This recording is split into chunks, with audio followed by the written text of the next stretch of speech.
Hi, I'm David Archuleta, and you're listening to Main Pod Girl.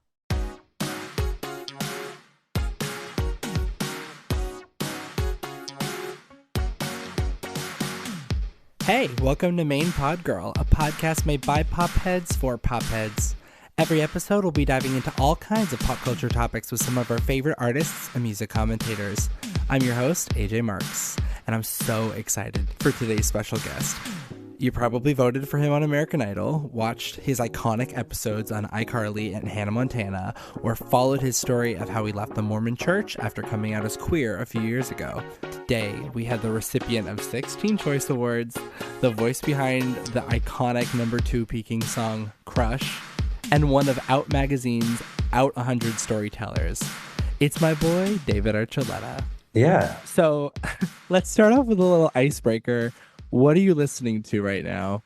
Gosh, well, I would say definitely the new Ariana album. Retweet. It's so good. We can't be friends. Also, been listening to Rush by Ira Star a lot. Yes. That's a really good song. Ira has a song with, I think it's pronounced Naked, like the DJ, You're Hired. That song, so good. Interesting. I'll have to check it out.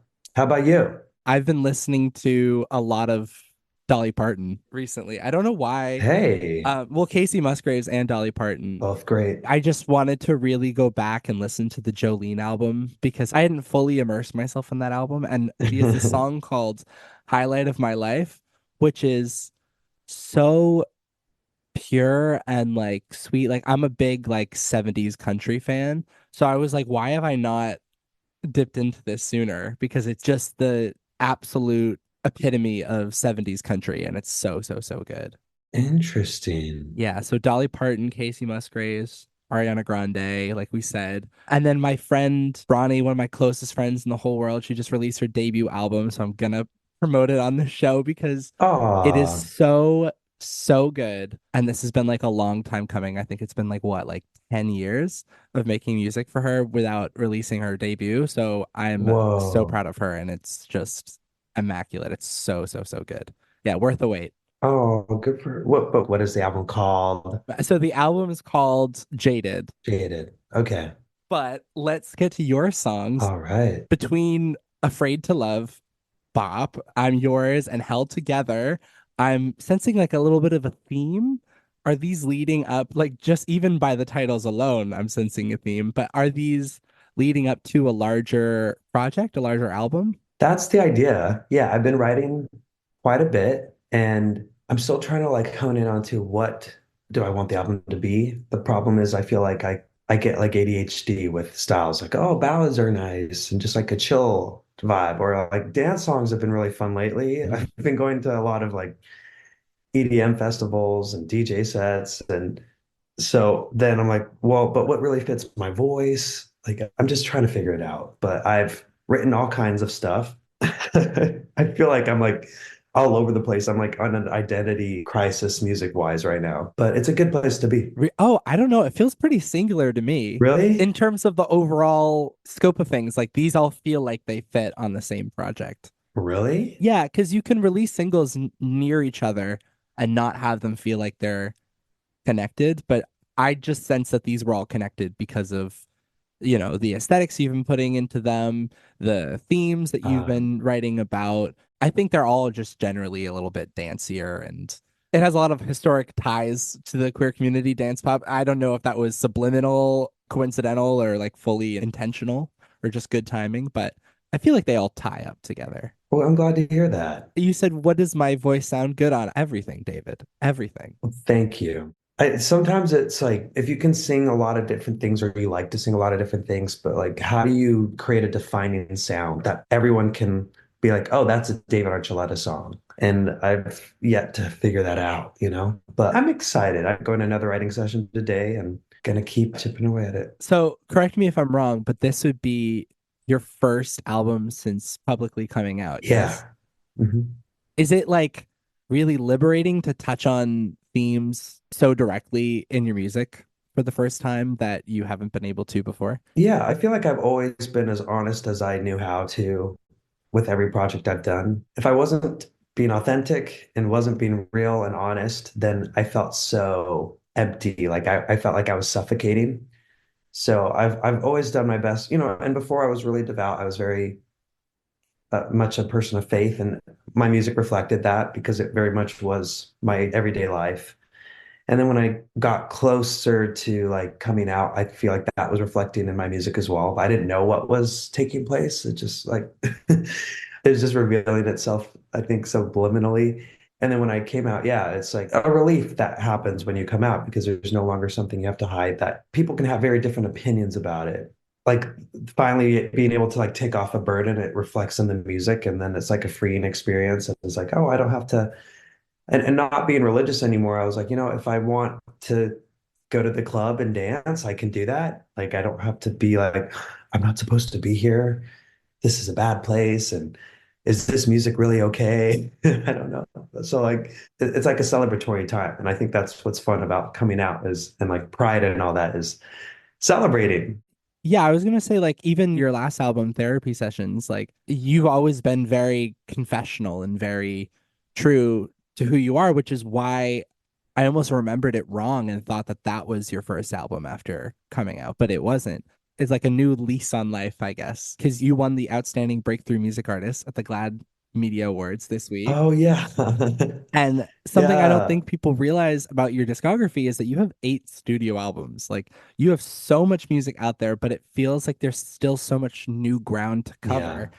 which is why you're experiencing this like award-winning breakthrough moment right now. Yeah.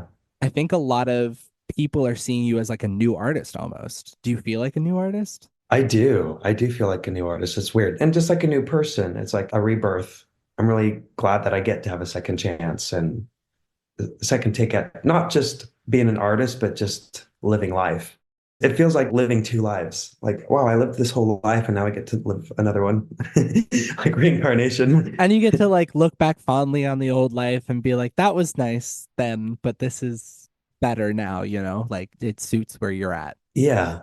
And I feel like people are like, oh, do you feel bad that you wasted all that time? I'm like, no. I feel like I'm young enough to still be able to experience and try a lot of new things that I hadn't before and still be able to appreciate like and look at like, well, okay, this is what a religious conservative life looks like, and this is what the opposite of that looks like. And I'm glad I've been able to experience both. Totally. And I feel like, especially starting young, that helps things too, because then it's like you still have this whole career behind you as well, like backed up by you. And then you have that like built in fan base from that.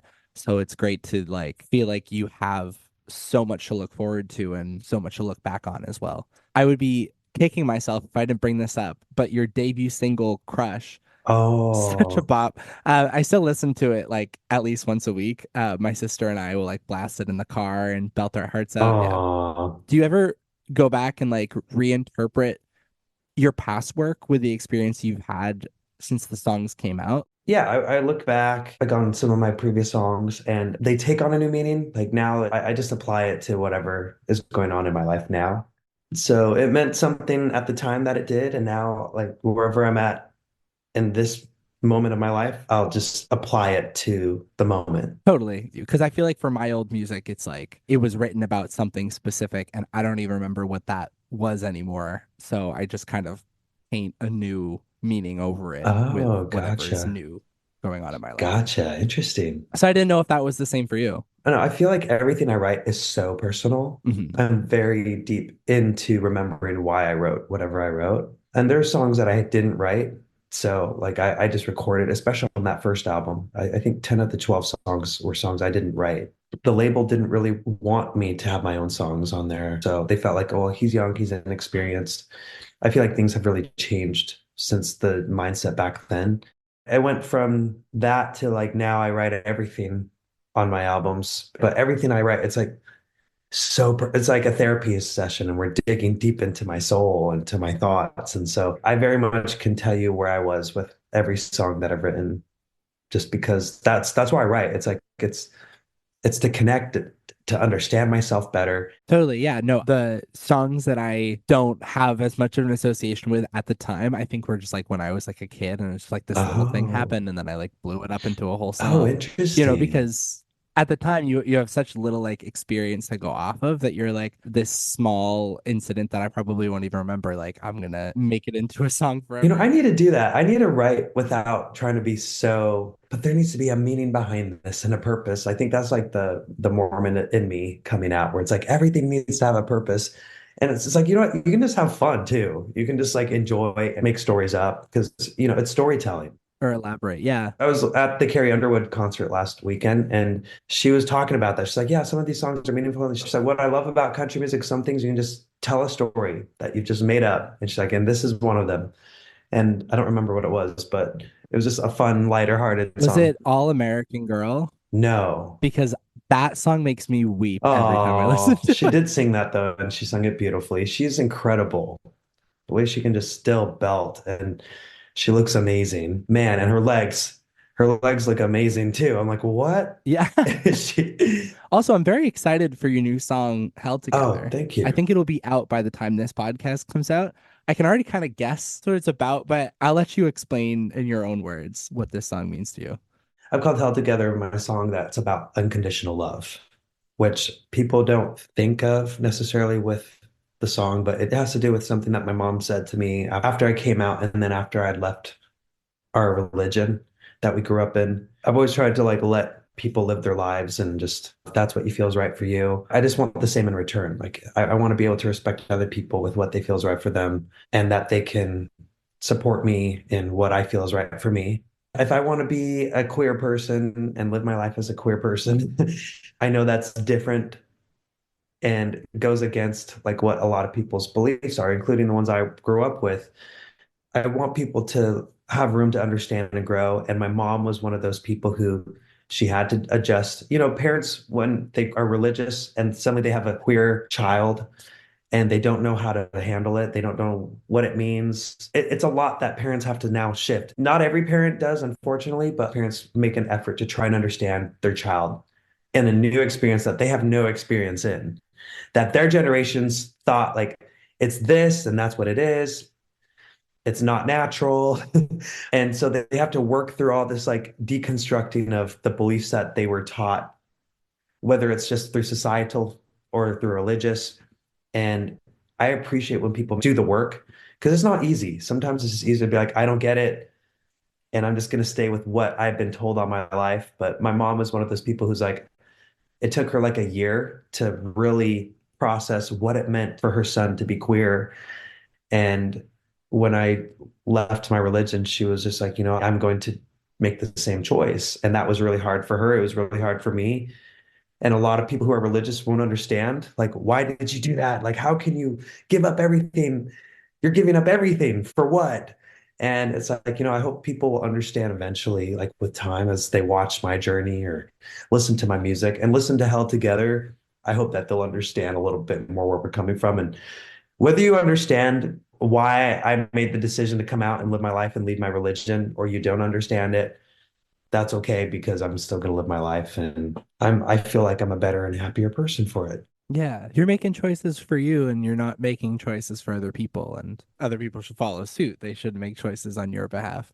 That's beautiful. And that's like, I think that's the meaning of being like fearless. Not even fearless, but like just not letting fear hold you back from going to things you don't know. I think that's really beautiful that she followed you there in that journey. And that's a really incredible. I can't wait for the song. I'm super excited. Thank you. Thanks. I'm really excited too because it's like there's another song I wrote called Up last year that I released like right after I was on The Masked Singer. And it was about coming from a low place, like feeling like you hit rock bottom and now it's time to pick yourself up off the ground and just there's nowhere to go but up from here. And I feel like Held Together is kind of like it's like I've spread my wings and I've like took a leap of faith and now I feel like I'm starting to really get into that soaring stage. That's what we tried to capture in the production of the music to make it feel triumphant, Mhm. like you're excited to of where you were moving towards. And even though it's like going to hell together, oh, people are like, well, how can that be a positive thing? For me, it was writing a song that took back all the power I gave to religious ideology and to religious leaders. It's like a bit tongue in cheek, the words saying, okay, if this is what heaven is for people, then it's like I guess we'll go to hell together. And that's where a lot of people think we're going anyways. So it's like, okay. It's more just tongue in cheek. It's not like I think a lot of people think he's accepting fate and he thinks, and it's like, it doesn't need to be that. It's like, no, no, you don't get it. Like, if you're going to hell, we're all going to hell together. I think that the concept of that is that like the whole meaning of life or the whole like point of life is not as important as the bonds that you have with your child or the bond that you have with another human being. Yeah. And that is so moving in itself. I'm also glad with Up that you brought up Masked Singer. So you were just recently on that. That was last year, yeah? Yeah. How did that experience compare and differ from like other singing shows that you were a finalist on, like American Idol and Star Search? It was so much less pressure for one, so much less stressful. Yeah, I would imagine. Everyone on the crew was happy, was smiley. They treated us a lot better. I think everyone on that show also is like supposed to be an established person in their field. So you're treated with more respect. Whereas on shows like Star Search and American Idol, especially American Idol, you're looked at as, well, you're brand new. We're bringing you into this world. So it felt more like a military boot camp. And you're treated that way as well. So, they're like, "No, no, no," getting in your face and like saying you're nothing and all that stuff. But Mass Singer I was really scared to go back onto competition. I had like competition PTSD. I was like, no, I was like hyperventilating. I was like really trying to like calm myself down and be like, can I really do this? But it was so much fun. It was my first time in a competition as an adult. So it's like I didn't have my parents there, like all stressed out too. Cause, my dad was known for being like really invested in my career, my voice, the competitions I was in. So to be in one where it was just like, you know what? This is just about having a fun time. Yeah, I wanted to give my best. I always want to give my best in singing, but it was like playing dress up. I was dressed up as a big giant bird. So it was like, how can you take this seriously? It was so fun. Yeah, I find it funny that you were the macaw because I also had to dress up as a parrot for a TV show. Really? It was like a Netflix show. It was like a dating show. All they told me was that we were going to be in prosthetics on a dating show, and it was in the middle of COVID. A lot of the tweets afterwards, I remember, were like, "What's the parrot doing here? It's obviously not straight." And I was like, "Yeah, duh. Like bisexuality exists." Yeah. It's such a strange blind spot for people. Like, not to get too personal here, but No, like no, please do. Please do. even for people who are like on the queer spectrum, I feel like not being properly aware of the spectrum Hmm. and like of bisexuality makes it more difficult when coming out to know like where you are. And then some people like I was like, oh, I'm just gonna wait until I know first and then come out. Hmm. I took the opportunity as the bird or whatever to then go and like educate people and be like, yeah, Good. Good for you. I appreciate that as someone who's on a spectrum. I don't know why people always want you to just choose. It's like you have to choose this or you have to choose that. And it's like, I don't know. I've always been indecisive about everything. I always like to have my options. I like to experience everything. I like to understand things. And I feel like that goes the same with people. I hear a lot of people like make references as if like girls are completely out of my life now. And it's like, well, I never said that. But I mean, uh, I guess that's the assumption. weirdly more so for men too. Like, I mean, it's Yeah. interesting how it affects different genders in different ways, bisexuality. For women, it's like they're accepting of it, but then it's also like fetishized. So it's like a weird kind of, for men, it's the halfway out of the closet kind of Yeah. thing. For guys, it's kind of like, well, why don't you just choose one? And it's like, why am I supposed to? That's all just how it relates to the patriarchy. And I say queer just because bisexual sounds too 50-50. Queer's more broad as I try to figure that out. I remember I was with someone once.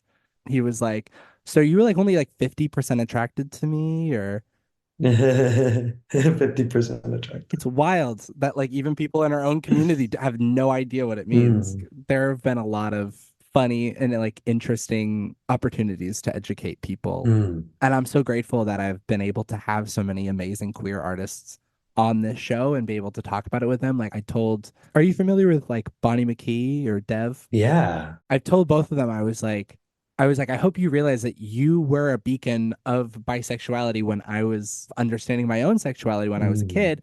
And it's like without that kind of representation there, it's so hard to know even that that exists. Oh, Bonnie is an incredible.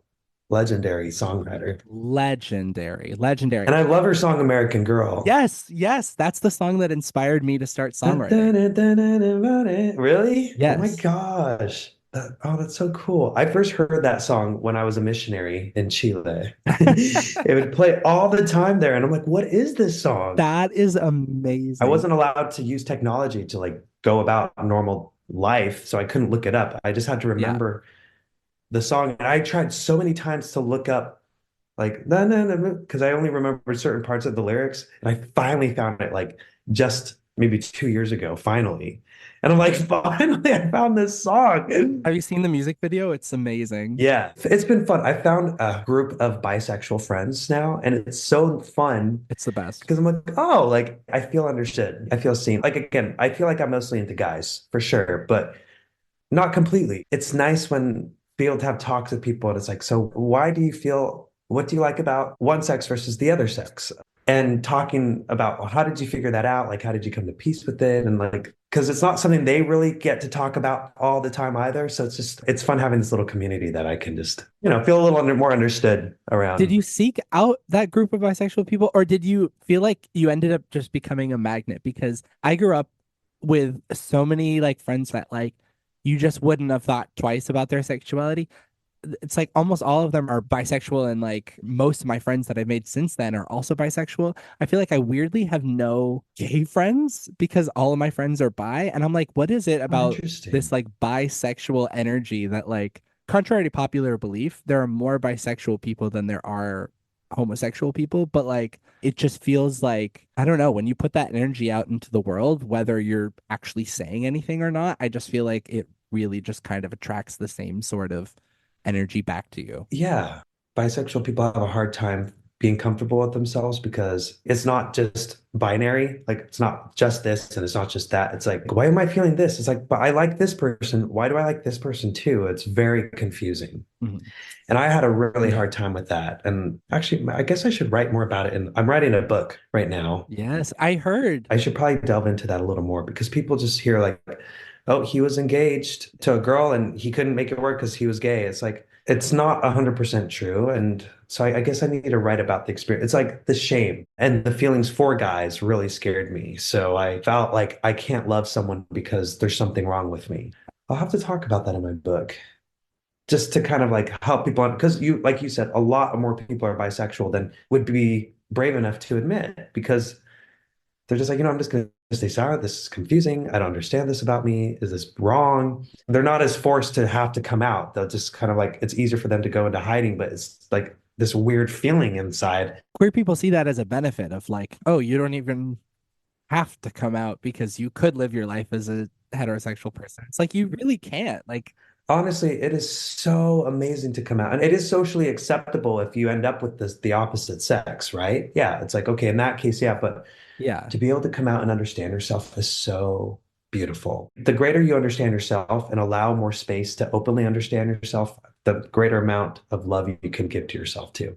Wait, actually, I have a game that's kind of related. This is a game called Popheads Gone Viral. So nowadays, like so many old songs are going viral and even climbing in the top 10 of the Billboard Hot Yeah. 100. So I'm going to give you queer pride anthems that I think could go big in the charts once again Okay. through four different methods. Are you ready to make these songs go to the top? Okay. All right. So, of the four methods, one of them can be featuring Demi Lovato, who I think you opened up for, right? Yeah. Well, it was like a co-headlining tour. Right. Oh my God. 2008, that was the start of both of your careers. So, one option is featuring Demi Lovato, one option is an extended version with a new verse or a new bridge or something. One is an orchestral version, and one is a multi-generational Grammys duet. So it can go viral through any of these four methods, whichever one you think is best. The first song is Poker Face by Lady Gaga. I think orchestral would be interesting just because I'd be curious for that. Have you seen the piano version that she did on Ellen, and then Oh, yeah. Yeah. they covered it on Glee and stuff like that? Like I Oh, can I see didn't it know being that. something like that. Hmm. Yeah, I think Idina Menzel covered it on Glee, funny enough. Oh, wow. I agree with you. Orchestral version would be a good one. I'm thinking maybe multi-generational Grammys duet would also be really fun. I'm trying to think like I could see honestly like not that I don't know, not that she'd be performing at the Grammys anytime soon, but maybe she will be Addison Rae, something like that. Like I could see like Oh, someone who's like up and coming that's like a huge Lady Gaga fan doing that song with her. So that's what I'm gonna say for this. And you're going with orchestral? yeah. All right, sweet. The next one is Firework by Katy Perry. So Demi, extended, orchestral, or Grammys. Maybe we could do an extended one for that one. Yeah, with like a little updated verse. So that's a good one. It's a shame there's no like music video one because I feel like that music video one would be good. I'm gonna say orchestral version though, because I feel like she does that at like Joe Biden's inauguration or something like that. Like she does orchestral Oh, versions from time to time. I think it'd be really cool to have like an official version of that. that'd be cool. I would like that. It's such a good song. The next song is one that you covered, and I didn't realize that when I wrote it in here.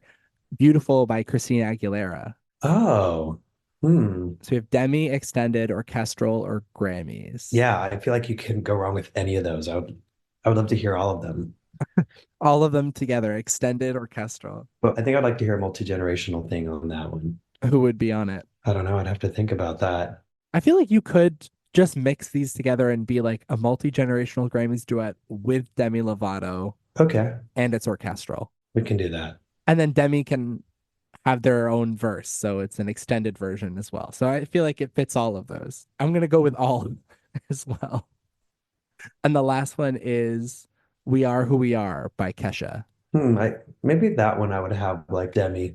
I would put Demi on that one. You put Demi on that? I feel like Demi could kill that. Yeah. I'm gonna say extended version. I feel like she still really loves that song. So I feel like any more that she would want to add to it, I'd be here for it. Mm. That's a little game. That's a little thought experiment. Okay, Well, nice. thank you so much for being on the show. Thanks, AJ. I really appreciate you taking time to come here, and I'll have to get you back on when you're an author. Yeah, that would be great. Can't wait for the book. Can't wait for the I'm gonna song. get into so much more detail about some of the other things after that because there's a lot I have to hold for the book. Right, right. Okay, interesting. You're being, like we said earlier, you're being truthful, but you're putting pen to paper, and all will be revealed in time. I'm excited. Well, thank you. All right. Great to talk to you, AJ. Absolutely. Always a pleasure. Thank you so much, Noah, for the theme music. And if you're listening to this right now, thank you for listening to this. Make sure to rate and review this podcast on whatever platform you're listening to us on right now. And I will see you in the next one. Adios.